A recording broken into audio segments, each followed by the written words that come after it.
I have to say I'm amazingly impressed that so many marketeers turned up at this time for a workshop on website security. Thank you for ensuring we're not presenting to an empty room. I feared the worst. I heard there were people drinking at 2:30 a.m. this morning, so thanks so much for making it down today. I'm Rob Stacey. I am the CRO for Forrit. We are a CMS provider, a content management systems provider. We're the main sponsor of the event, which we're very proud and privileged to do. So we hope you have a great time throughout today. And I'm pleased to say that I have a special guest with me, Stewart Boutcher. He is the CEO for Veracity Trust Network. They're a valued partner of ours. And our common theme is we share an immense passion for website security. And hopefully today we can highlight some of the challenges and show how we can solve some of those for you. But before we do that, before we talk about the personalisation ROI blind spot, who'd be in marketing? It's a tough gig. Pressures from IT, finance, sales, the CEO, even HR are getting involved now in ROIs. So you've got all these eyeballs on you all the time. You're probably all going through some kind of cost saving, consolidation, streamlining, budget cutting. And on top of that, this is a whole separate seminar. We're kind of in this dawn of capitalism now in this country where those sort of traditional marketing mix levers are getting harder to pull and make effective.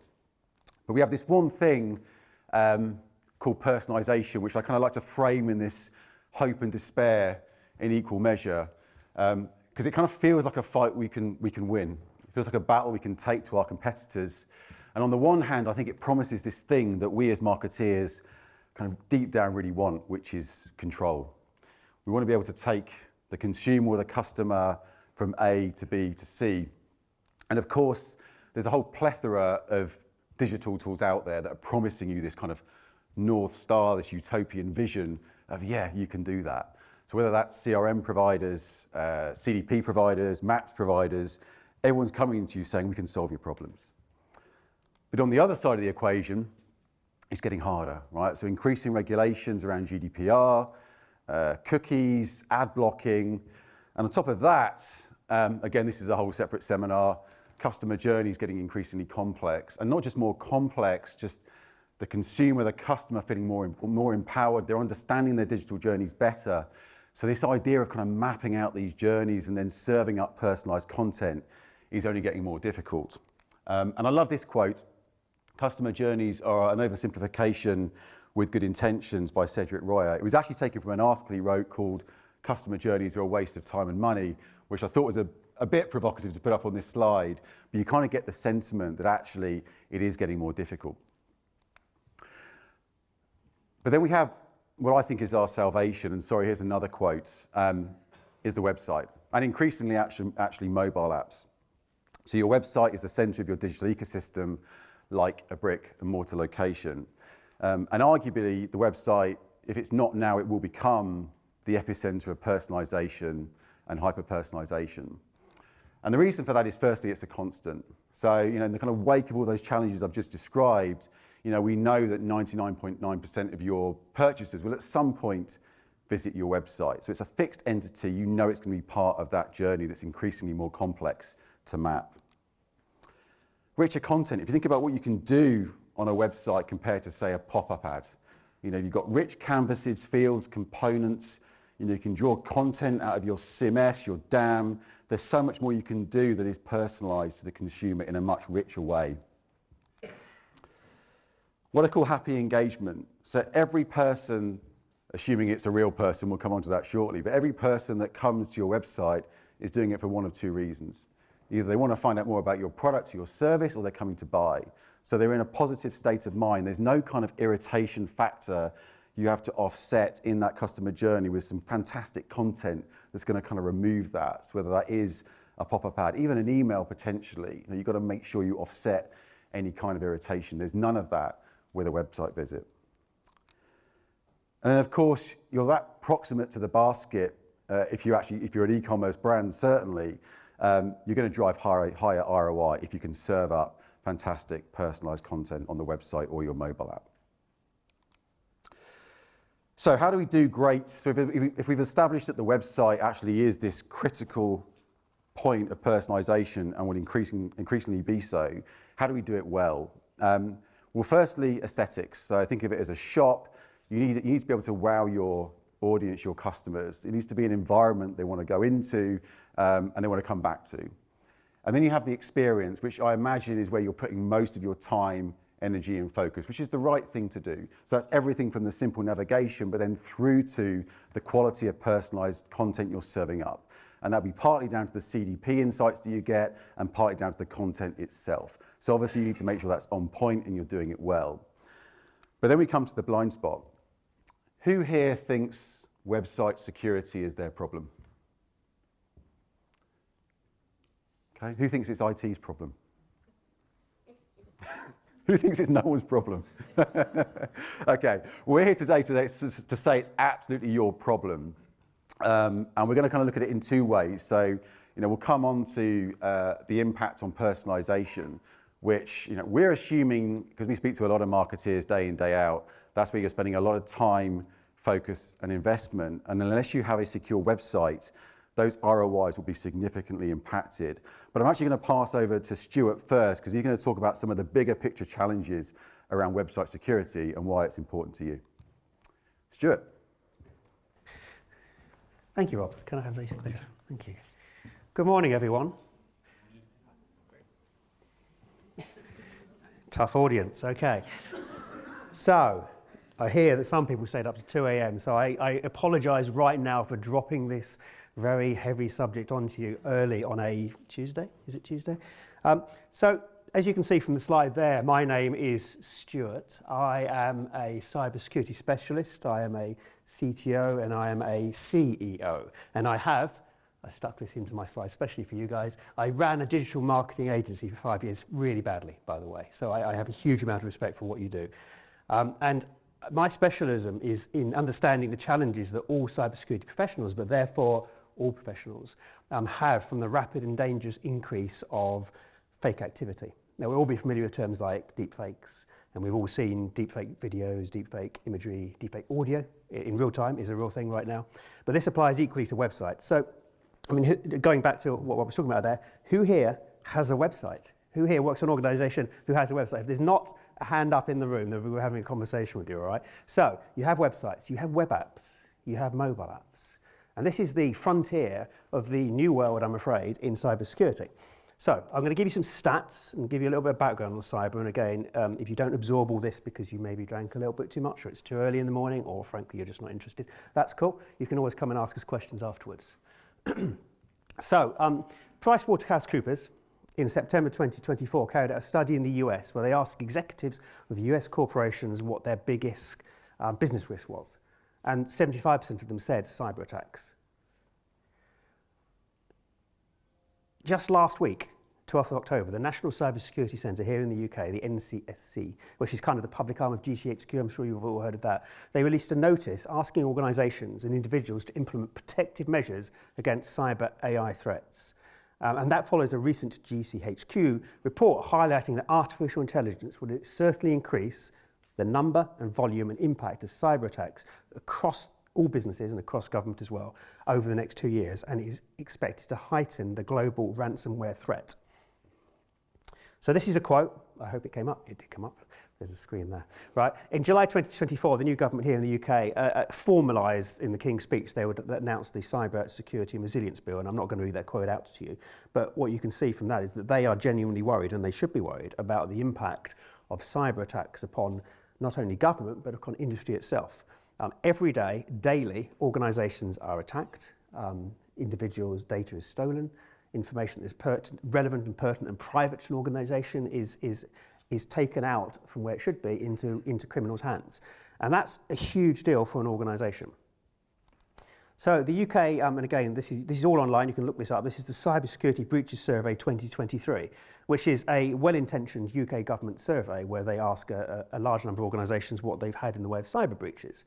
But what they observed this year, as it says there, is a drop in the number of businesses and charities reporting cyber breaches, which you might think is a big win, and that's it, job done, off we go, we don't need to worry about cybersecurity anymore. But actually, as it says there, small organisations are identifying less. This may reflect that senior managers in organisations view cybersecurity as less of a priority in the current economic climate.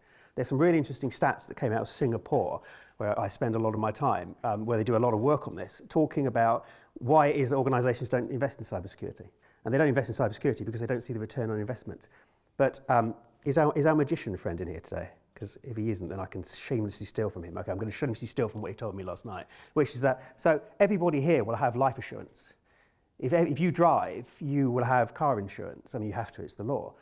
If you have a house, you're going to have contents and building insurance. But none of those things existed 100 years ago. None of the things were normal. And we're now in that situation where with cybersecurity, it's one of those things that you probably don't think of as a marketing professional that you need.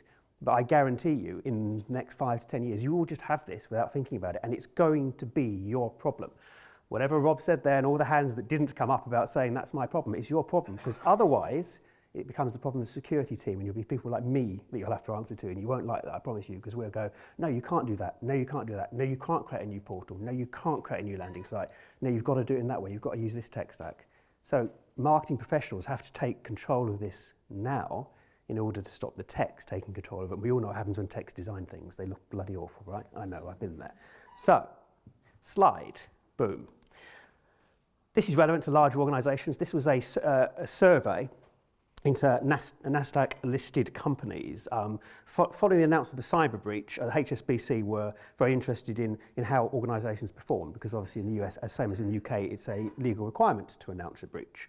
And what they found is that over a 3-year period, there's underperformance against competitors of over 15%. So there's not only a need to protect your web estates, but there is also a real financial imperative to do so. So when you're going to talk to executives at a board level and asking for budget to do these things, these are the kind of data that you can give them. We have a lot more, and I'm not going to sort of bother with them. And just one thing that's super pertinent, how many here are kind of like executive level, board level, CMO? A few? Okay. So you're probably not aware of this, but in the US, Uber had a very big data breach about 5 or 6 years ago, and these things move slowly. But last year, the CISO, the Chief Information Security Officer for Uber, was fined $50,000 and given 3-year probation for his part in allowing that data breach to happen. And the general thinking across the industry is that this is going to start applying at the board level generally. So CEOs, CMOs, CISOs, CTOs are going to be responsible for the security of their systems. Because if you think about what's being taken out by bad actors, it's personal data. And that is not okay. So you need to think about that from your own protection as well. This guy here is Phil Venables, Global CISO for Google Cloud, and he commented last week, very interesting session, but as it says there, cyber risk is business risk. He made the point that unpicking technology risk from a business risk is not possible anymore because everything's about technology, everything's online. So why is this relevant to you? And I'll be super quick because I know I haven't got a huge amount of time, but please come and talk to us afterwards. So an area of organisations' digital presence that has traditionally not been within the cybersecurity ecosystem, the security team, is what you guys look after. It is the website, it's the web apps, it's the mobile apps. And that's absolutely great because you should be in charge of that kind of thing, but I promise you, I talk to lots of CISOs and they're starting to look at what you do and they're starting to look at what you're in control of and starting to get worried about it. And the reason for that really is that core networks have got secure. I was talking to someone last night at my table, I think someone from Leeds, if I remember correctly, at my table, talking about the fact that we all have to go through cybersecurity training now. It's part of our job. We have to go through cybersecurity training, and your organisation will send you phishing emails, and if you don't flag as a phishing email, you respond to it. Rap on the wrist, go and do the training again. Okay, we do that. We're a 14-person organisation worldwide, and we have that. And you're much bigger than us, and you have that. But what that is all about is about protecting core systems. The security teams are good at that. But innovation. It's not just us who innovate. It's the bad actors who innovate. It's the criminals. It's the criminal organisations. It's the nation states who are against us who also innovate. And what they realise is that every organisation has something that is openly available for them to go and look at, for them to go and pull data out of, for them to go and understand the technology stack so they can think about, well, actually, how could I construct an attack? Because I know how they build their website. So I got an insight into what kind of technologies they're using. Or I can pull data out to create more effective phishing attacks. We are genuinely in the world where right now, unless you're standing in front of somebody, you cannot be absolutely certain that you're talking to that person. And that's something that you need to be super mindful of in your business and your personal dealings. But the point being is that phishing attacks like that, where you're changing voice and video in real time, only work if you have pertinent and relevant and real-time information appropriate to you. So it's something that you understand. It's something about a tone of voice. It's a latest bit of gossip or news that the organisation has that means that you think, oh yes, this is credible. And one of those easy ways to get that is, yes, LinkedIn, but also websites, because you put a lot of information on websites about yourself. So even if you're not an e-commerce website, even if you're not worried about, bad actors creating accounts and, ordering goods or services with stolen credit cards and then sort of extracting value from you that way, or if you're a financial services institution and you're worried about accounts being created for money laundering. True story, talking with a bank in Vietnam, and they know they have millions of accounts being created every month by bad actors who are clearing money through them, and they use it for spot betting. So deposit money, spot bet out some of the winnings, take it out clean. Being in Vietnam, they don't actually want to shut them down. They just want to know where they are in case they get told to shut them down. It's a kind of very different ecosystem from the UK. But there's many different reasons why you might be attacked, and in my second section, I'll very briefly talk about it. I just wanted to talk about 3 vulnerabilities or different vulnerabilities that can affect a website. Then I'm going to hand back to Rob, which is, and you'll probably be aware of these. So websites have vulnerabilities. They have things like SQL injection, cross-site scripting, CSRFs, cross-site request forgery. These are technology things, but as marketeers you probably come across those terms. But they exist, and new versions of them come out all the time.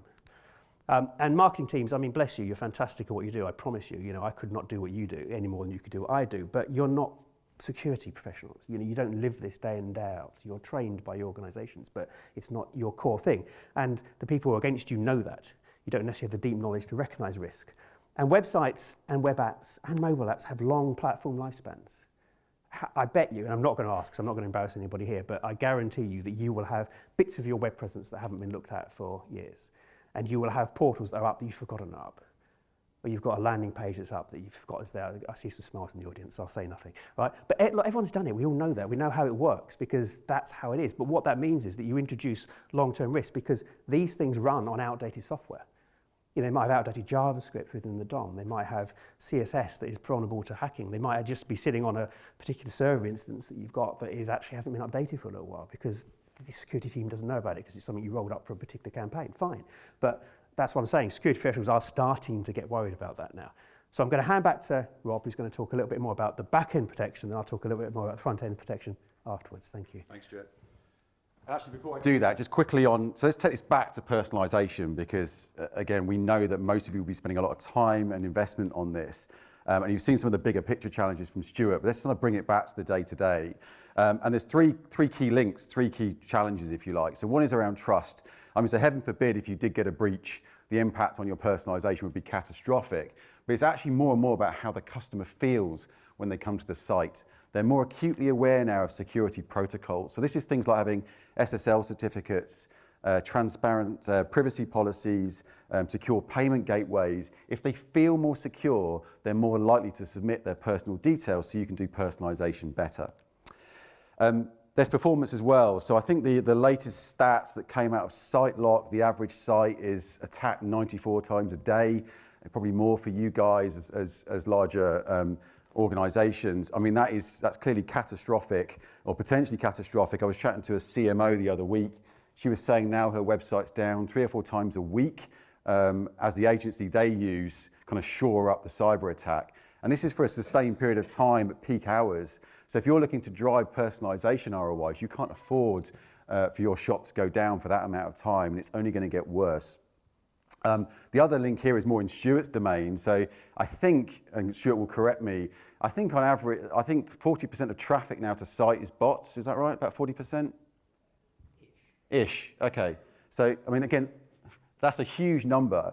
So if you think about how that affects your personalization, you're getting so much fake data in that will compromise the quality of your website and mobile app personalization. And again, linked to that domain, this whole piece around data fidelity. So if you've got that many bots coming to your site, when you're reporting back to the business, that will negatively affect the ROIs you're reporting back and will also affect your ability to plan because you're kind of building off fake data.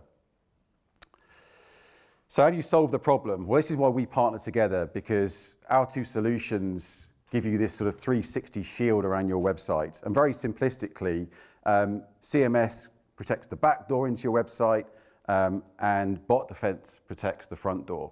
So again, together we can offer that holistic solution. And just quickly on the CMS category, because I'm conscious of time, again, please come and talk to us, just to underline the point that it's super relevant. So we commissioned a survey about 6 months ago. We spoke to CIOs and CMOs in large enterprise, and we asked them what their main content management system challenges were, and you can see security is top of the list. 50% have suffered a breach in the last 3 years. 50% were worried about the increasing rise in cyber attacks. So it's a very relevant, salient problem to organizations. So what should you be looking out for in your CMS stack? Open source. So open source has played a critical role in the growth, actually, of all software platforms over the last 20 years. So I'm not here to slam open source. These are the likes of WordPress, Drupal, and Braco. The challenges with these open source platforms is they're mounting increasing volumes of plugin libraries. So WordPress alone have 60,000 plugins that are sat in a library. Most of these are untraceable, they're not supported, and they're ripe for hacking. We track all open source breaches on a regular basis. We used to see about one major global breach a month via WordPress plugins. We're now seeing it about once a week. So we're seeing this start to spiral out of control. And there are other challenges with open source as well now with the advent of Gen AI and what that means for trademarking and authenticity. Anyone see the news with WP Engine recently and WordPress came out? Okay, so lots of question marks now around private equity owning some of these larger plugins. So WP Engine is a hosting platform. They fell out, they were banned from using it. But there's also question marks around these PE-owned plugins putting profit over security. So to be honest, a lot of the clients we talk to now are on open source platforms and looking for a more secure CMS. Legacy, Stewart touched upon this. So this is always worth checking. You can do this online now or speak to your IT team. Make sure you're on the latest version of your CMS.